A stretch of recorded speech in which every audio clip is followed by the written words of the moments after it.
هلک لړزې اخیستی و. قلم ولیکل. زړه دې غټ ونیسه. پر کتابچې لنډه رڼا راوګرځېده. رڼا د بړبوکۍ غوندې پر خپل ځان راتاو سوه.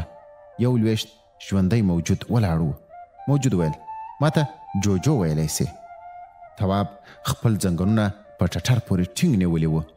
د جوجو د مردکې غوندې شنه سترګه وځلېده. په خوند یې ویل هله نو ډارن هلکان مې نه خوښېږي.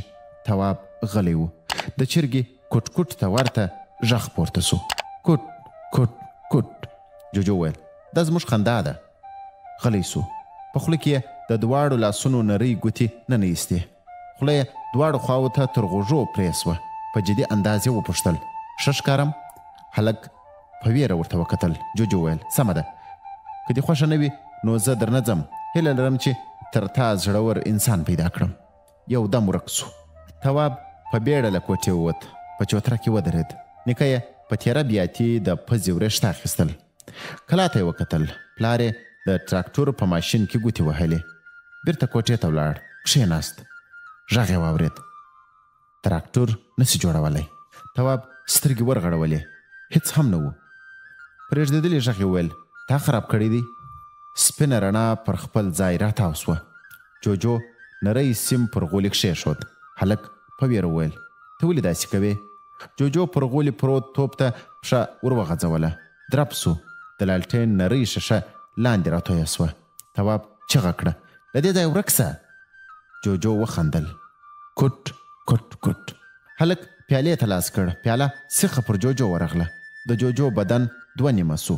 یوه برخه یې تر پیالې پورته پاتې سوه او بله هم لاندې. بیرته یې د بدن دواړه ټوټې سره ورغلې. خندا یې زور ونیوه. کوټ کوټ کوټ. تواب ودرېد. د کوټې دروازه په خپله پورې سوه. جوجو ویل تاوان مې نه خوښېږي، خو په یو شرط مرسته را سره وکړه. د شیشې ماتې ټوټې ټولې سوې. چراغ ودرېد. جوړه شیشه ورولوېده. تواب جوجو ته وکتل. نو جوجو و او نه هم نری سیم. له سرایه د تراکتور د چلانېدو غږ راغی. بیرته سپینه رڼا پر ځان راوګرځېده. جوجو ویل ستاسو په حساب پوره 2 میاشتې دلته وم. ته مې څارلې، تر نورو زړور راته وایسېدې. تواب په رېږدېدلي غږ وویل څه مرسته؟ جوجو پر خړ دیوال لاس تېر کړ. د کمپیوټر د سکرین غوندې لویه پرده راغله. عکس و.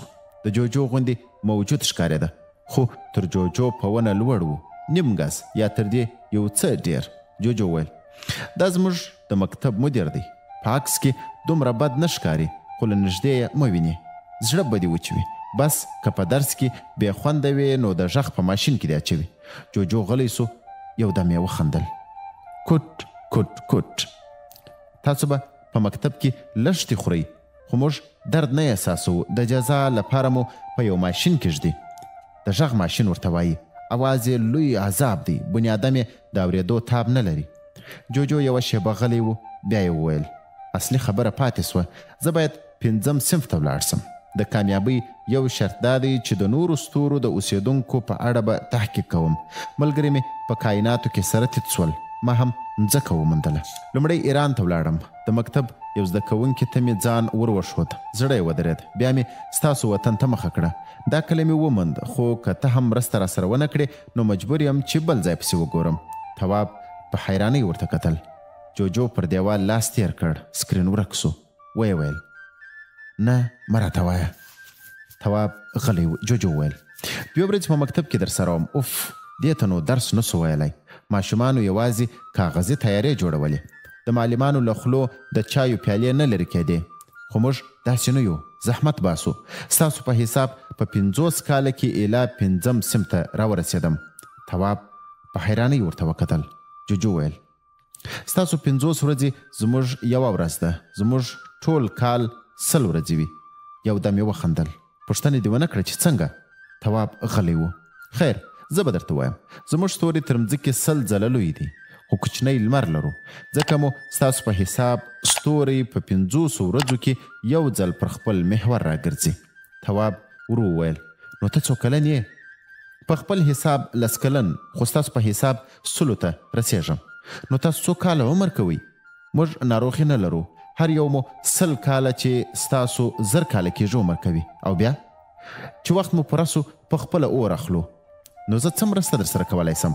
بس ډېر دې نه په عذابوم، کله کله معلومات راکوه. اوس باید لاړ سم، ماخوستن راځم، خو ګوره په خپله کوټه کې به یوازې یې. جوجو ورک سو.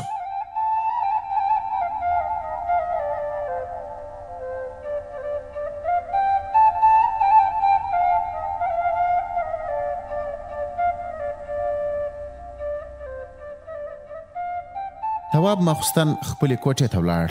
مور یې پسې ورغله، خو ده ویل چې نه ویرېږم. په کمبله کې پروت و چې سپینه رڼا سوه. جوجو وار له واره پر دیوال لاس تېر کړ. د کمپیوټر غوندې سکرین ته یې ګوته ونیوله. ویې ویل زموږ خط نه سې لیدلی، برقي حروف دي، خو زه به د خپل تحقیق یوه برخه درته ولولم. ستاسو د څنګ په کلي کې یو واده و. د ډوډۍ په وخت کلا ته یو زلمی راغی.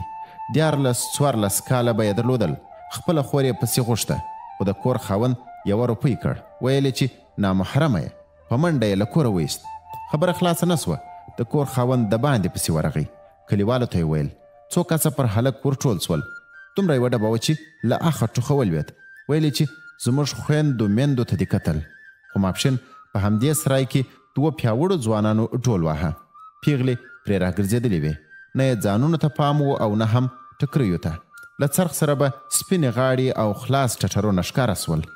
جوجو غلی سو. یو دم یې تواب ته وکتل. ویې ویل پوښتنه، دا 2 ځوانان څوک ول؟ هلک په حیرانۍ ورته وکتل. ډمان له ټول کلي سره خپلوي لري؟ نه. محرم دي؟